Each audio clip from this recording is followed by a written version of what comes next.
Hello students, welcome to this video. जैसे कि आप जानते हैं, हम ट्रांसक्रिप्शन का प्रोसेस कर रहे हैं एनसीईआरटी से। इससे पहले हम कर चुके हैं ट्रांसक्रिप्शन यूनिट के बारे में।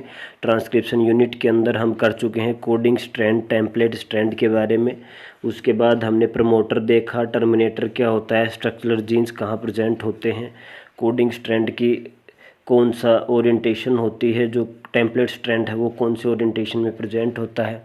उसके बाद हमने जीन्स के बारे में पढ़ा, स्प्लिट जीन्स क्या होते हैं यूकैरियोट्स के केस में। और जो हमने सिस्ट्रोन पढ़ा कि मोनोसिस्टोनिक और पॉलीसिस्टोनिक यूनिट्स होते हैं। इसके साथ साथ हमने एक्सॉन्स और इंट्रॉन्स के बारे में भी जाना। तो आज के इस वीडियो में हम करेंगे types of RNA and the process of transcription, कि भाई अलग अलग टाइप्स के कौन से आरएनए होते हैं और ट्रांसक्रिप्शन का प्रोसेस क्या होता है। तो चलिए, in bacteria there are 3 major types of RNA. जो बैक्टीरिया होते हैं इसके अंदर 3 अलग अलग तरह के आरएनए होते हैं। एमआरएनए यानी मैसेंजर आरएनए, टीआरएनए यानी ट्रांसफर आरएनए एंड आरआरएनए यानी राइबोसोमल आरएनए। तो ये 3 तरह के आरएनए होते हैं आपके बैक्टीरिया के केस में। All 3 RNAs are needed to synthesise a protein in a cell. तो यदि सेल के अंदर प्रोटीन की फॉर्मेशन करनी है तो हमें तीनों तरह के आरएनए की रिक्वायरमेंट होती है। The mRNA provides the template. तो mRNA की क्या होती है, तो mRNA टेम्पलेट के रूप में एक्ट करता है, उसी को रीड करके क्या बनता है, आपका प्रोटीन बनता है। tRNA brings amino acids. तो tRNA के साथ बाइंड होकर अलग अलग तरह के अमीनो एसिड्स आते हैं और फिर वो क्या बनता है कि जेनेटिक कोड को रीड करते हैं। And rRNA plays structural and catalytic role during translation. तो प्रोटीन फॉर्मेशन के दौरान क्या होता है, आरआरएनए कैटालिटिक और स्ट्रक्चरल रोल प्ले करता है। तो ट्रांसलेशन के दौरान तीनों का अपना अपना रोल है। There is single DNA dependent RNA polymerase that catalyse transcription of all 3 types of RNA in bacteria. तो क्या है बैक्टीरिया, मतलब प्रोकैरियोट्स। तो हम कह सकते हैं कि प्रोकैरियोट्स के अंदर जो ये तीनों तरह के जो आरएनए हैं, तीनों तरह के आरएनए की फॉर्मेशन के लिए एक ही एंजाइम प्रेजेंट है जिसको हम कहते हैं डीएनए डिपेंडेंट आरएनए पॉलीमरेज। तो RNA polymerase bind to the promoter and initiates transcription. अब क्या बताया था आपको, प्रमोटर सीक्वेंस बताया था आपको ट्रांसक्रिप्शन यूनिट के अंदर। तो प्रमोटर सीक्वेंस के ऊपर कौन बाइंड करता है, तो आरएनए पॉलीमरेज। तो ये आरएनए पॉलीमरेज होता है। इससे पहले मैंने आपको बताया था इसके अंदर 5 यूनिट्स होती हैं, 2 अल्फ़ा, बीटा, बीटा डैश और गामा। तो इनमें से जो ये इनिशिएशन करवाता है, और इसके साथ साथ 2 ये तो आपका हो गया है कोर एंजाइम। कोर एंजाइम के अंदर 5 यूनिट बताई हैं आपको, 2 अल्फ़ा होती हैं, 1 बीटा, 1 बीटा डैश और 1 होती है ओमेगा। और इसके साथ साथ एक होता है इनिशिएटर प्रोटीन जिसको हम कहते हैं सिग्मा फैक्टर, और एक होता है टर्मिनेटर सीक्वेंस। वो होते हैं आपके टर्मिनेटर के लिए रो सीक्वेंस, या उसको कहते हैं रो डिपेंडेंट टर्मिनेशन। तो एक होता है रो प्रोटीन, एक होता है सिग्मा फैक्टर। तो दोनों ही क्या होते हैं, इनका एक का इनिशिएशन के रोल में है जिसको हम कहेंगे सिग्मा, और जो रो होता है वो क्या करवाता है, टर्मिनेशन। तो आगे देखते हैं हम। देखो सबसे पहले क्या हुआ है, आरएनए पॉलीमरेज ने क्या किया है, आरएनए पॉलीमरेज ने प्रमोटर को रिकॉग्नाइज किया है और उसके ऊपर बाइंड कर चुका है। अगर आपसे पूछा जाए प्रमोटर को रिकॉग्नाइज किसने किया है और किसने इनिशिएशन को स्टार्ट करवाया है, तो वो आ जाएगा सिग्मा फैक्टर। देखो ये डायग्राम में दिखा है वह सिग्मा फैक्टर। तो ये आरएनए पॉलीमरेज है, इसके पास क्या है, इस बीच में सिग्मा लिखा हुआ है। तो इस सिग्मा फैक्टर ने क्या करवाया है, इनिशिएशन करवाई है। It uses nucleotide triphosphate as substrate. तो ये क्या यूज करता है, जो न्यूक्लियोटाइड ट्राईफॉस्फेट एनटीपीज को एज ए सबस्ट्रेट यूज कर रहा है। And polymerises in template dependent fashion following the rule of complementarity. ये क्या करता है, जो आपके ट्राई न्यूक्लियोटाइड फॉस्फेट हैं उनको तो सबस्ट्रेट के रूप में एक्ट कर रहा है, साथ में क्या करेगा, टेम्पलेट डिपेंडेंट फैशन के अंदर क्या करवाता है, पोलिमराइजेशन करवाता है, यानी एमआरएनए की सिंथेसाइज करवाएगा डीएनए की सीक्वेंस को देख करके।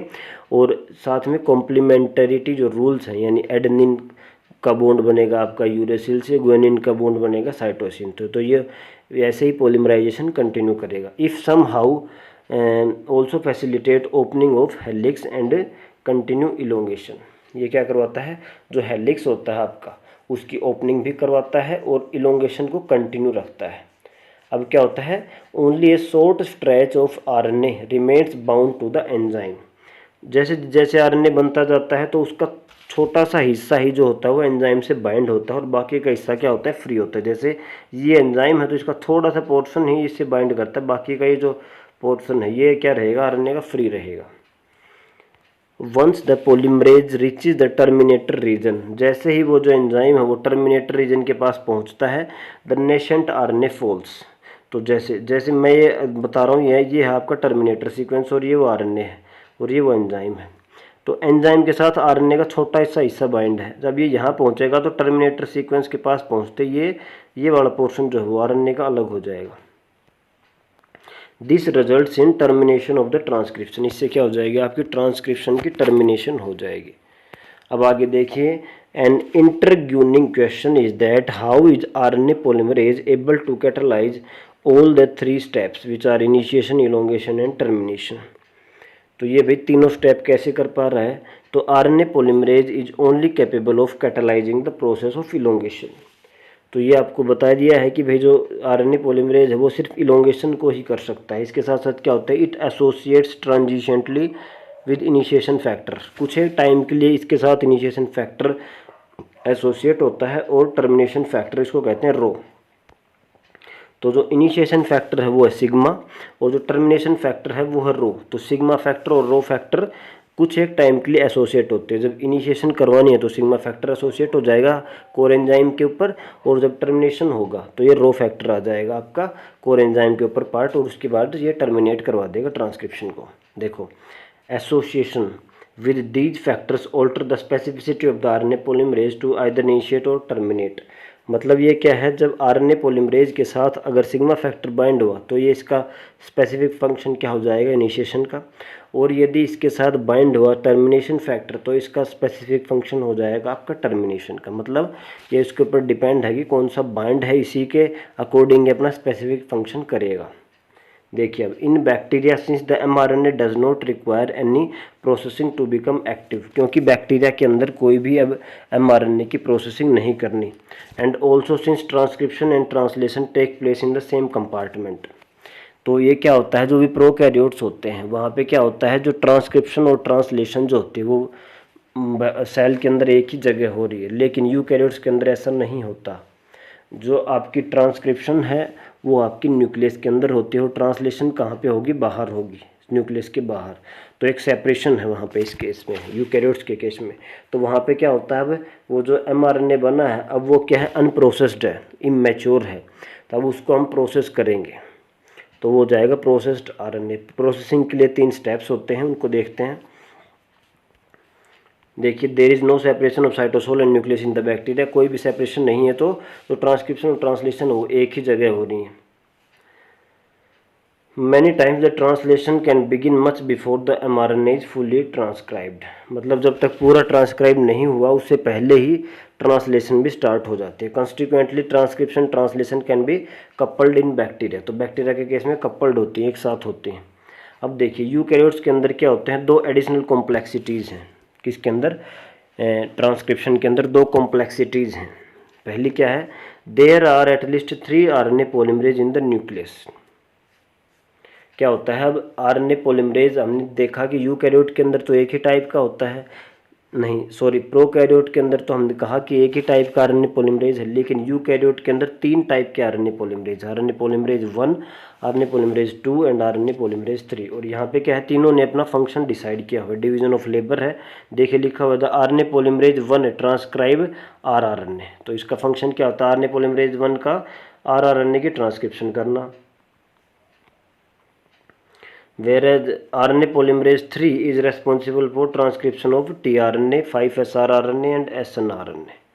देखिए, जो RNA polymerase जो फर्स्ट है उसका मैंने बताया कि जो अब वो क्या करता है, rRNA की ट्रांसक्रिप्शन, कौन से rRNA 28S, 18S और 5.8S rRNA की ट्रांसक्रिप्शन करवाएगा। RNA polymerase 3 क्या करेगा, ये होता है आपका tRNA की ट्रांसक्रिप्शन करवाएगा, साथ में 5S rRNA की और snRNA, small nuclear ribosomal RNA, small nuclear RNAs कह सकते हैं।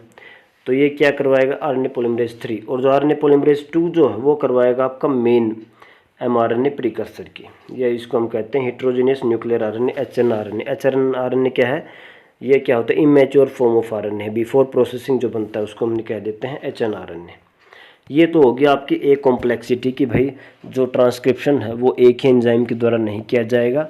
यूकैरियोट्स के अंदर 3 तरह के एंजाइम हैं, तीनों एंजाइम अलग अलग तरह के आरएनए की फॉर्मेशन करते हैं। जैसे कि आरएनए पॉलीमरेज 1 आपको बताया आरआरएनए के लिए मेनली, आरएनए पॉलीमरेज 3 जो है वो टीआरएनए और 5SRRNA और एसएनआरएनए, और जो आरएनए पॉलीमरेज 2 है वो एमआरएनए या फिर एचएनआरएनए। अब सेकंड कॉम्प्लेक्सिटी देखिए, the second complexity is that primary transcript contain both exons and introns and are non functional. देखिए प्राइमरी ट्रांसक्रिप्ट क्या होता है, जब शुरू में आरएनए बन चुका है अभी उसकी प्रोसेसिंग नहीं हुई है, तो उस केस में क्या होता है, आपको पहले बताया था जो यूकैरियोट्स हैं, यूकैरियोट्स के अंदर जो जीन्स होते हैं स्प्लिट जीन्स है, मतलब उसके अंदर कुछ नॉन फंक्शनल पार्ट भी प्रेजेंट है और फंक्शनल पार्ट भी प्रेजेंट है।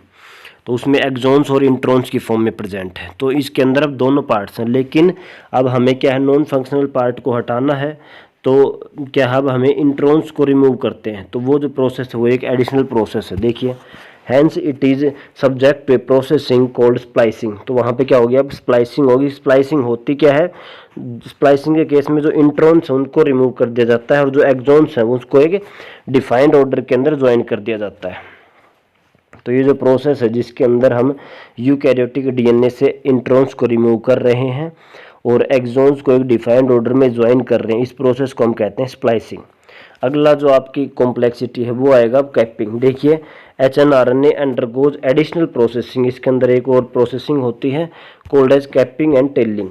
दो प्रोसेस है, कैपिंग और टेलिंग। कैपिंग क्या होती है, यहाँ के ऊपर क्या होता है, एक अनयूजुअल न्यूक्लियोटाइड होता है, जैसे मिथाइल गुएनोसिन ट्राइफॉस्फेट, इसको हम ऐड करते हैं 5' एंड ऑफ एचएनआरएनए, जो अभी प्राइमरी ट्रांसक्रिप्ट कह सकते हैं, हम एचएनआरएनए कहते हैं। तो ये जो बना है इसके अंदर हम क्या करते हैं कि कैप को ऐड करते हैं 5' के ऊपर। वो किस चीज़ की कैप है, तो हम कहेंगे मिथाइल गुएनोसिन ट्राइफॉस्फेट नाम का एक न्यूक्लियोटाइड होता है, उसको हम 5' एंड ऑफ एमआरएनए के ऊपर अटैच करते हैं। तो ये जो प्रोसेस इसको हम कहेंगे कैपिंग। एक अगला प्रोसेस है कि टेलिंग का। देखिए टेलिंग क्या होती है, तो एडिनाइलेट रेजिड्यूज होते हैं 200 से 300 लेंथ के, उसको हम ऐड करते हैं 3' end of the template independent manner. देखिए जब एचएनआरएनए के बन चुका है तो उस केस में हमने एक तो ऐड किया कैपिंग। कैपिंग के अंदर हमने क्या किया, 5' के ऊपर हमने मिथाइल गुएनोसिन ट्राइफॉस्फेट को ऐड कर दिया। टेलिंग मतलब टेल ऐड करेंगे, कैसे करेंगे, तो 3' एंड जो है वो आपका एमआरएनए का, उसको हम टेम्पलेट इंडिपेंडेंट मैनर, मतलब टेम्पलेट के ऊपर डिपेंड नहीं रहेगा, हम सीधा ही ऐड करेंगे। तो वहाँ पे क्या करेंगे, एडिनाइलेट रेजिड्यूज 200 से 300 जिनका नंबर होता है उनको हम ऐड करते हैं 3' के ऊपर। अब ये तीनों प्रोसेस होने के बाद it is fully processed hnRNA now called as mRNA. तो ये जब ये फुली प्रोसेस्ड एचएनआरएनए होता है तो उसको हम कहते हैं एमआरएनए। अब अभी इसको क्या करते हैं, उसको हम ट्रांसपोर्ट करते हैं न्यूक्लियस से बाहर, transported out of the nucleus for translation करने के लिए। अब देखिए the significance of such complexities is beginning to be understood. ऐसी कॉम्प्लेक्सिटीज को हमने अब समझना शुरू किया है। The split gene arrangement represents probably an ancient feature of genome. जो आपके स्प्लिट जीन्स हैं यूकैरियोट्स में वो क्या करती हैं, वो जीनोम का एक एंशिएंट फीचर, कोई पुराना फीचर को रिप्रेजेंट कर रही है। The presence of introns is reminiscent of antiquity and the process of splicing represents the dominance of RNA world। तो ये क्या कर रहा है कि जो इंट्रॉन्स की प्रेजेंस है वो तो क्या कर रही है, एंशिएंट फीचर को ही रिप्रेजेंट कर रही है, और स्प्लाइसिंग जो है जिसके अंदर हम क्या कर रहे हैं, जो इंट्रॉन्स को रिमूव कर रहे हैं वो क्या कर रही है, वो आरएनए जो प्रेजेंट है उसकी डोमिनेंस को शो कर रही है। In recent times, the understanding of RNA and RNA-dependent process in the living system has assumed more importance। तो कुछ एक टाइम के अंदर अब क्या हो रही है, ज़्यादा से ज़्यादा रिसर्च हो रही है इन्हीं के ऊपर कि भी RNA और RNA डिपेंडेंट प्रोसेसेस हैं, इनको स्टडी करने में ज़्यादा इम्पोर्टेंस दी जा रही है।